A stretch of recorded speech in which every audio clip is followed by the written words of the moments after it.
So, now, two family hatchbacks, the Ford Focus and the Volkswagen Golf. Both have 5 doors, both have 1.6-litre engines, and both cost around £12,000. That's how much family hatchbacks cost. Or do they?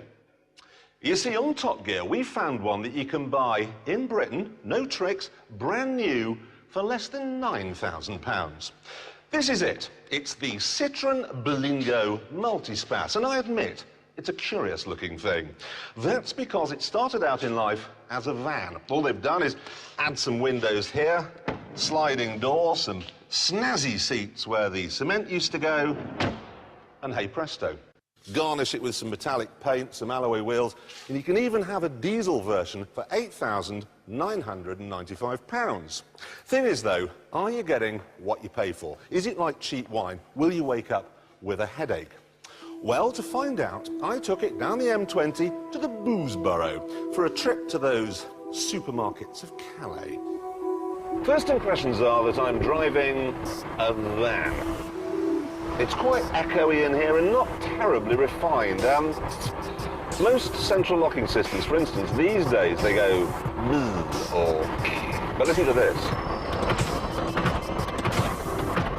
It's very uncouth.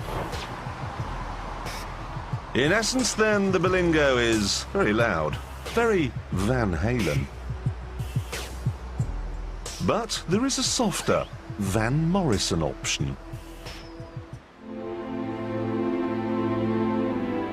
For the same money, you can have a 1.6-litre petrol engine which develops the same power as a Mark I Golf GTI.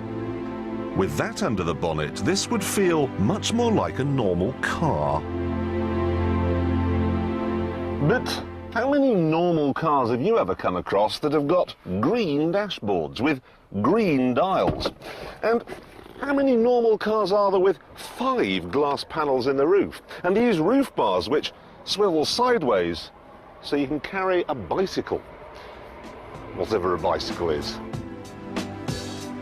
No doubt about it, the Berlingo is turning out to be astonishing value for money.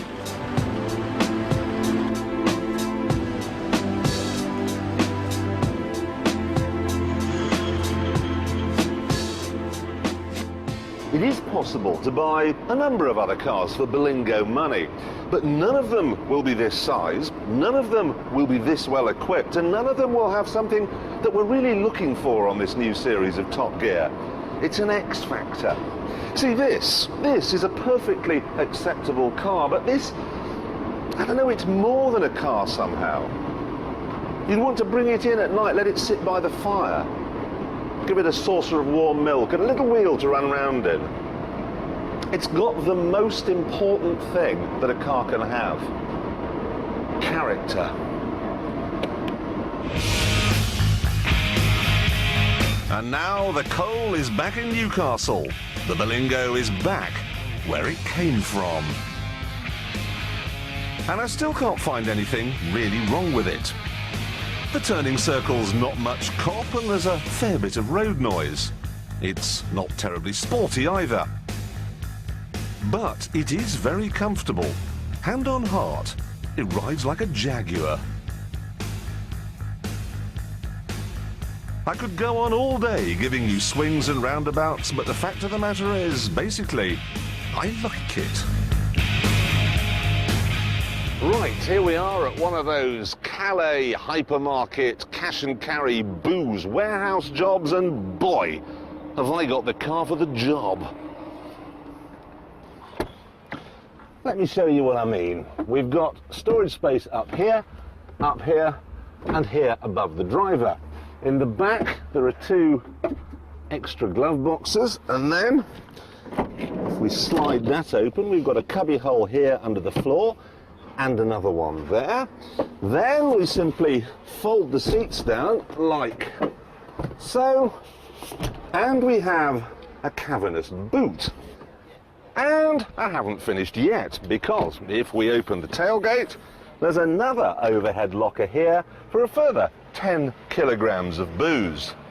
So, let's shop.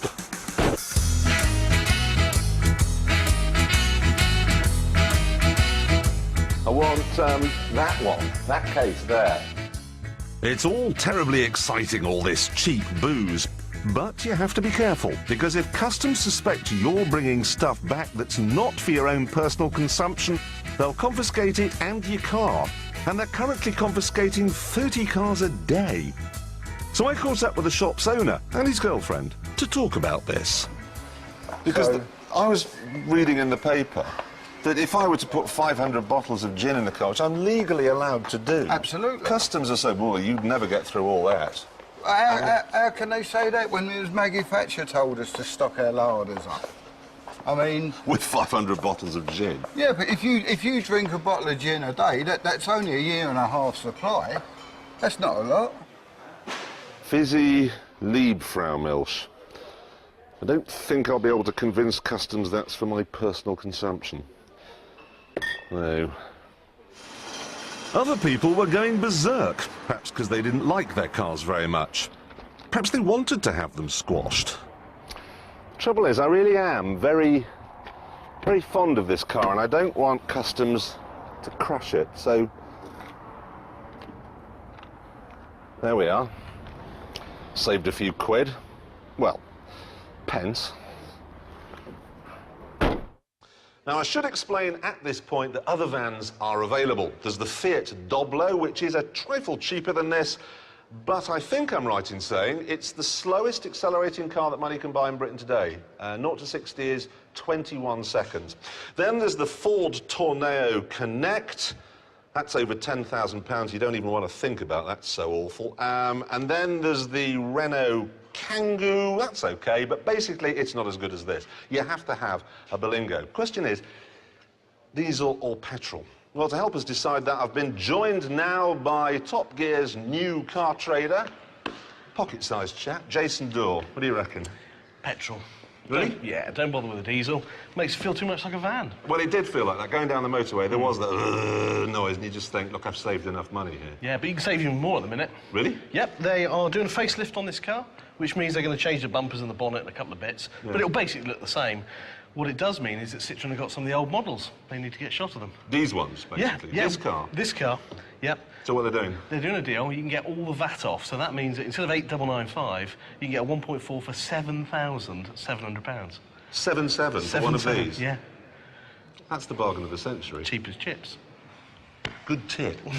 Right, if I could just sum it up, it's like Gerard Depardieu. Slightly swollen middle, broken nose, but there are hidden talents. And it's not just me who likes it. Everyone in the Top Gear office likes it. All the crew here like it. Everyone, well, apart from him. He doesn't like it very much, but everyone else does.